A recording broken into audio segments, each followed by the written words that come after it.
Olá, galera que acompanha a Educação Financeira, aqui é o Vinícius Ferro, né? E a galera que acompanha aí, que está participando do grupo do Face Educador Financeiro, né? Acompanha as minhas postagens. E nessa semana eu postei um grupo de planilhas, né? Um arquivo lá no grupo Educador Financeiro, que é um grupo de planilhas, né? Que foram disponibilizadas gratuitamente aí pelo site Infomoney. E surgiu algumas dúvidas aí dos amigos.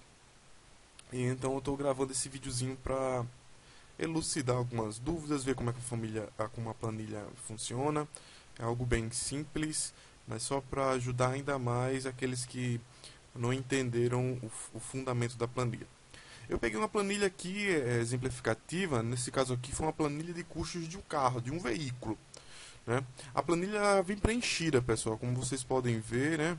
Ela já vem toda preenchida aqui, simulando, né, uma operação de custos de aquisição e manutenção, o dia a dia de uma pessoa que tem um automóvel, né? Aqui em cima em vermelho tá o resultado, né, do que a planilha gerou, né, em relação a custos. No caso aqui de um automóvel de 50 mil reais, né? Deu um resultado aí ao mês de 2.160, tá? Um número alto, tá? Um número alto para quem tem automóvel, né? Bater esses custos mensalmente, mas a gente vai entender por que e como foi que a gente chegou nesse valor aqui tão agressivo. Por quê? Em relação a custos, pessoal, quanto mais detalhado o seu plano de contas, mais efetivo é o seu resultado. O que é que eu quero dizer com isso? Quero dizer que muitas das vezes nós não computamos diretamente o custo. Então, deixa passar alguns custos relacionados, nesse caso aqui é o veículo, é o carro, e às vezes você não sabe para onde é que está indo o dinheiro. Né? Você não tem a real noção de como o dinheiro está se esvaindo. Beleza? Então, aqui no caso do veículo, foi criado na planilha três grupos de contas, tá? Que são as informações básicas do veículo, que basicamente vai ter dados sobre o financiamento, ó, esse primeiro grupo aqui, tá? O segundo grupo, que é custos, que independem do valor do carro, tá? Não tem nada a ver com a aquisição do carro, com o financiamento do carro, mas são custos que estão voltados a quem tem um veículo e devem ser computados sim, porque senão você pode entrar em alguns apuros, né? E custos que dependem do valor do carro. E aí vem uma série de contas, como seguro, impostos, né?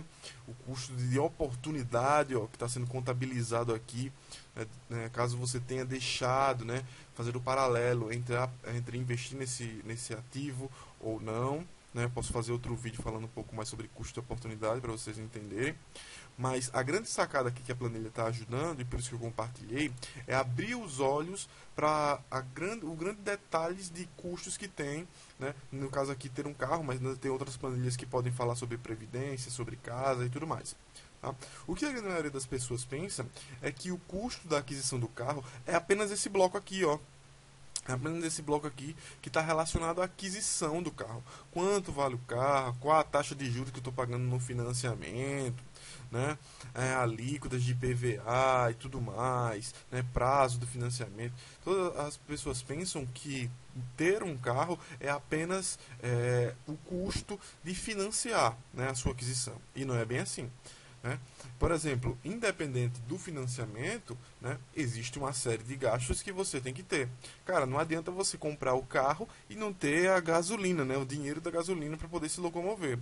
Né? E aqui tem um exemplozinho, né, na planilha, um exemplo que já veio na planilha do Infomoney, o camarada colocou R$ 300 aí para ele rodar durante o mês. Claro que cada um vai ter uma necessidade diferente, tá? Mas eu não posso deixar de computar esse custo aqui, né, em relação ao meu veículo. O carro só anda se tiver combustível, gasolina, certo?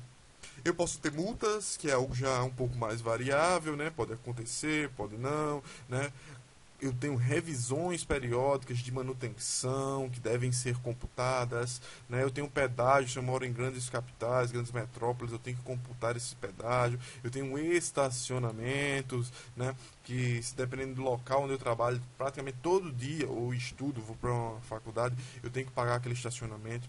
Então, tudo isso aqui só vai acontecer, todos esses custos aqui, se eu estiver andando de automóvel, tá? E isso aqui é independente do valor do meu carro, né, da compra que foi realizada, né, da aquisição que foi realizada aí. Beleza? Outro bloco, né, é o custo que depende do valor do carro. Esse sim, né? A gente já sabe que seguro depende muito do ano, do modelo do carro, né? Até da pessoa que está contratando o seguro. Isso pode variar, né? Então, aqui você pode colocar o valor que você está praticando no mercado, que você conseguiu junto à sua corretora de seguros, né? Temos também PVA, né? Temos a depreciação do veículo. Vocês podem estar pesquisando um pouco sobre depreciação, né? Sobre tabela na internet, com certeza vocês conseguem uma tabela mostrando um pouco sobre a depreciação ano a ano do veículo, né? Que vocês podem estar computando aqui dentro desse bloco aqui, que são custos que dependem do valor do seu carro. Então, o intuito do vídeo era salientar um pouco mais sobre as planilhas, cara. As planilhas já vêm com uma série de planos de contas aqui, né, bem organizado. Claro que você, dependendo do seu caso, você pode acrescentar ou retirar alguma dessas contas que estão colocadas aí. Mas a grande sacada dessa planilha, principalmente essa do automóvel, é poder abrir os olhos, né, do usuário, do camarada que usa automóvel, que eles têm outros custos relacionados, né, a ter a compra de um veículo, certo? Sou Vinícius Ferro, né, do projeto Educação Financeira. Um grande abraço a todos os amigos aí das redes sociais. Até lá!